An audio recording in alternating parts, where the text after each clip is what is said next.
last tu, isteri Tun Daim mendakwa suaminya dianiaya oleh pihak kerajaan kerana berjaya dalam perniagaan. Ya. Kau boleh sembang dengan lelaki kau lah, kan?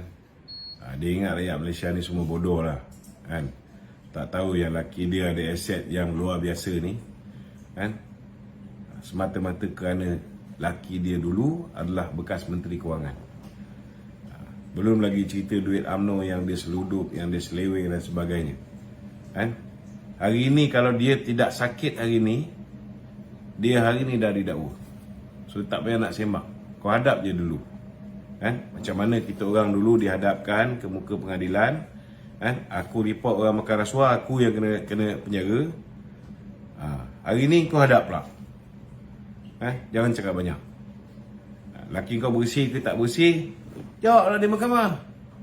Kalau kita boleh jawab di mahkamah, Datuk Seri Najib turun naik 4 tahun ke mahkamah sampai masuk penjara, Datuk Zahid turun naik mahkamah 4 tahun lebih, saat barulah bebas, kan? Kenapa kamu tak boleh? What's so special about you? What's so special about you? Kerana kamu kawan Mahathir, maka kamu kebab? No way. Hadap je lah. Baru kena panggil dan cakap banyak, tu baru kena panggil, belum kena dakwa lagi, kan? Jawab, dari mana kau dapat duit berbilion ringgit, boleh buka bank sampai dekat Afrika lah, ke Bangladesh lah, 200 bilion. Okey, ada lagi? Ni soalan netizen tu. Dia kata mohon Datuk Lokman bagi pencerahan. Kenapa sekarang ni baru ada timbul perkataan tepuk atap ni tu? Sedangkan dulu zaman BN dia kata 60 tahun tak ada pun perkataan tepuk atap ni. Dan kenapa sekarang ni? Walhal sekarang ni dia kata kerajaan lebih majoriti yang banyak lah. Kau kena faham, dulu zaman BN, kan, rakyat ni boleh berfikir secara waras. Rakyat boleh berfikir secara waras. Rakyat tak mudah termakan fitnah, kan? Bila wujudnya semua cerita tebuk atap dan sebagainya, bila rakyat ni tak mengenal budi, bila rakyat ini tak boleh mengenal yang mana kaca, yang mana pemata, bila rakyat ini dengan mudah mempercayai fitnah-fitnah yang dilontarkan kepada kerajaan dulu, Kerajaan Barisan Nasional. Hanya selepas silap buat kesilapan tahun 2018, walaupun pada ketika itu ada 126 orang ahli parlimen yang menyokong Tun Dr. Mahathir, tetapi akhirnya Tun Dr. Mahathir tumbang juga. Akhirnya Kerajaan Pakatan Harapan tumbang juga kerana wujudnya apa yang dipanggil sebagai kerajaan tebuk atap. Sebab selama hari ini yang menjadi kerajaan ialah mereka-mereka yang duduk di dalam sebuah coalition, sebuah pakatan. Tetapi pada tahun 2018 buat kali pertamanya kita melihat bahawa musuh-musuh politik bergabung dan membentuk kerajaan. Datuk Seri Anwar tak ngam dengan Mahathir. Mahathir takut dengan Datuk Seri Anwar. Takut Datuk Seri Anwar balas dendam macam mana dia buat pada Datuk Seri Anwar. Betul tak? Ini kita kena faham. Dan bila minority rules the majority, bersatu ada 113 kursi, tapi dia menjadi Perdana Menteri. Datuk Seri Anwar ada 49 kursi. Dia timbalan Perdana Menteri pun Mahathir tak bagi. So macam mana tak wujudnya kerajaan tebuk atap, kan? Bila dia tak boleh nak kekal sebagai Perdana Menteri dan dia tahu Datuk Seri Anwar ada pengaruh, DAP bersama dengan dia, Amanah bersama dengan dia, PKR pun bersama dengan dia, maka bagi memastikan dia boleh terus kekal jadi Perdana Menteri, diarahkan juak-juak dia untuk bekerjasama dengan UMNO, bekerjasama dengan PAS. Itu yang dulu aku bantah. Last sekali aku kena pecat, kan? Tapi memang peringkat awal mereka nak angkat balik Tun Dr. Mahathir dan menjadi pemimpin kepada kerajaan yang dalam tu ada Bersatu, ada PAS, ada UMNO. Cuma nasib kita baik sampai kat istana, kawan-kawan MP BN dan PAS mengetahui tentang rancangan Mahathir nak membuat unity government. Bukan kerajaan yang buat kata orang tu kerajaan Bumiputera seperti mana yang diwawarkan oleh Mahathir. Sebenarnya dia nak buat kerajaan, dalam tu ada DAP juga. Okey? Dok. Ada lagi? Last Dok. Berkaitan juga lah. Tebuk atap ni Dok, adakah sebab diorang ni nak melunaskan janji-janji diorang, maksudnya Perikatan Nasional ni, kepada pelabur-pelabur pada pilihan raya yang lepas? Maksudnya kepada orang-orang yang dia minta duit ni lah. Sekarang ni bagi saya simple saja. These people are not men of their words. Diorang ni bukan manusia yang berpegang kepada janji-janji dia. So apa pasal dia nak ambil alih kerajaan semata-mata nak tunai janji? Kan? Dia orang ni bukan jenis orang yang ada maruah pun. Kan? So lebih kepada yang dah kena dakwa tu nak elak daripada pergi ke Sungai Buloh, nak elak daripada pergi ke penjara Kajang, kan? Yang mana yang sedang disiasat, kan? Takut kena dakwa. Yang tu gelabahlah sikit.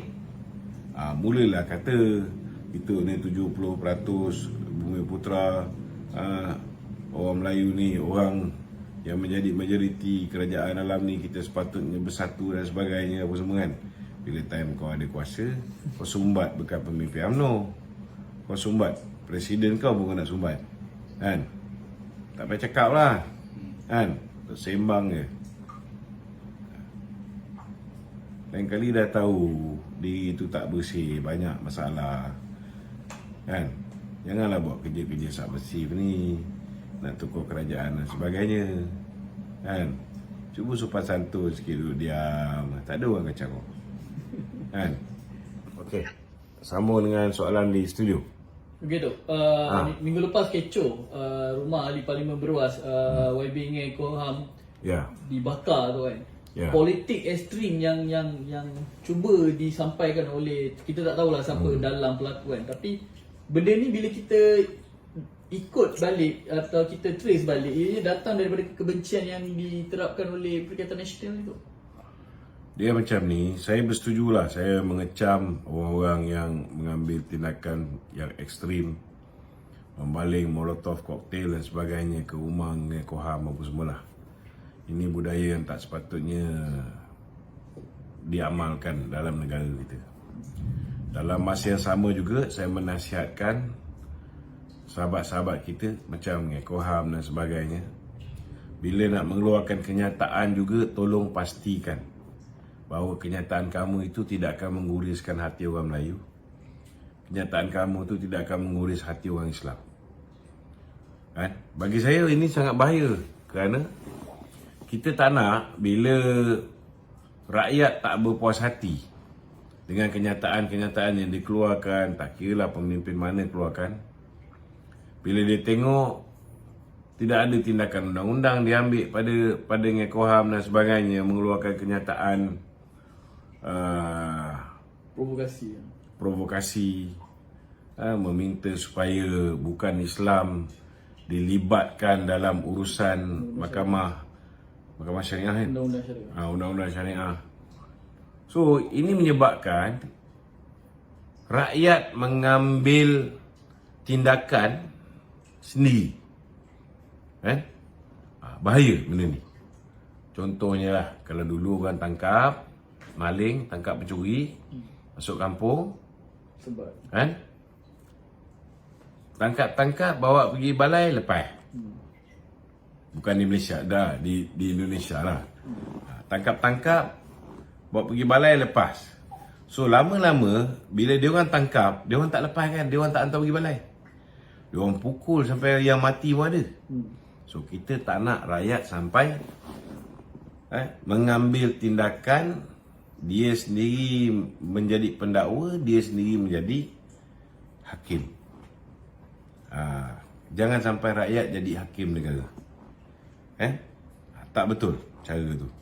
Sebab rakyat ini ialah Ada rakyat yang berilmu, ada rakyat yang tak berilmu. So kalau mereka mengambil undang-undang di tangan mereka sendiri, membuat keputusan di tangan mereka sendiri, mereka bukan arif sebab undang-undang, maka hancurlah negara. So dua-dua salah, kan? Yang mengeluarkan kenyataan berunsur provokasi yang boleh